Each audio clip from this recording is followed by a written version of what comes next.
Hello peoples, how you doing today? So this is something that I don't always do, I actually rarely do. So I'm actually on Apopalypse mode on the jungle.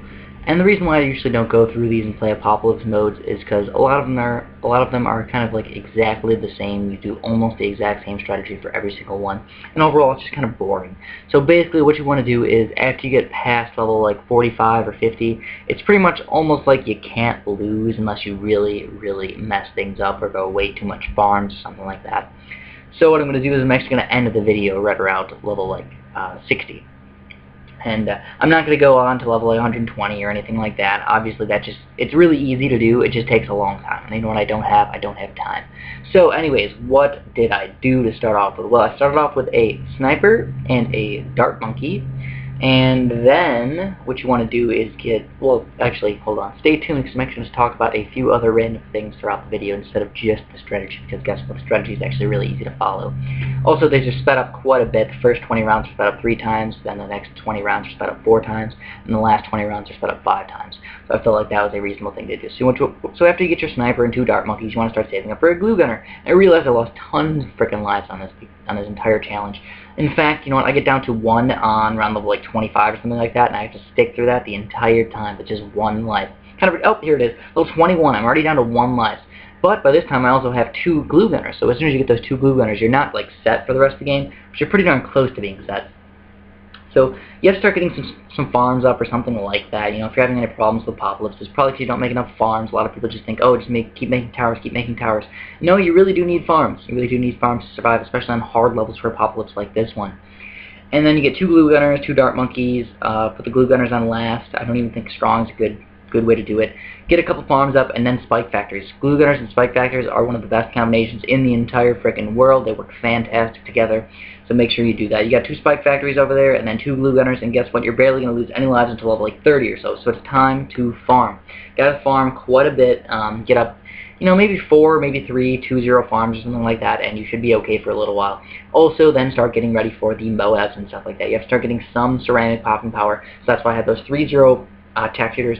Make sure you use a couple road spikes here and there if you need them against the ceramics, and then start saving up for a really strong boomerang. I think 2-3 boomerang is pretty effective for this kind of thing. And then around level 40, all you have to do is start getting some Moab maulers and stuff, and some other random popping power. And I think 4-2 cannons are pretty darn good popping power, so that's what I ended up doing.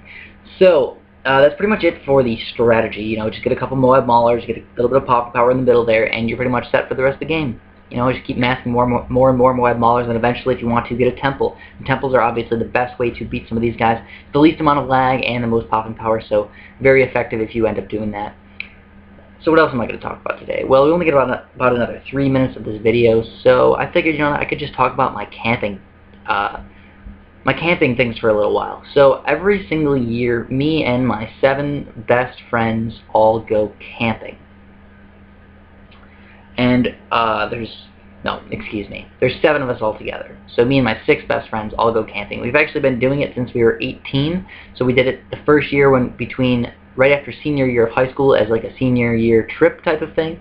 And ever since then we've gone every single year, and this is going to be the 5th year. So it's kind of cool that all 7 of us have actually been friends for that long and actually arranged to go every single year. Nobody's ever missed a year of camping yet. We call it Men vs. Wild. We even made t-shirts and stuff like that to keep it kind of cool and interesting, and overall it's just extremely fun. The first year we went to this place called Starved Rock, which was not that amazing, to be honest. It was like more of just us getting used to going camping, because none of us have ever done it before. So we didn't really exactly know what we were doing. We kind of relied on our one friend Jake, who's gone camping quite a few times before, in actual camping places. When we say we go camping, we actually go to these places that are arranged for camping. We don't just go out into the woods or some random place and just start chilling there. That's not what we do. We go to these random places that are meant for camping. They have bathrooms, they have showers and things like that, so we're not totally out in the wild, not taking showers or anything like that. That would be a little bit weird for me. But it's like the best camping experience for the price and all that stuff. It's really not expensive at all. We go for 4 days and it costs like $125.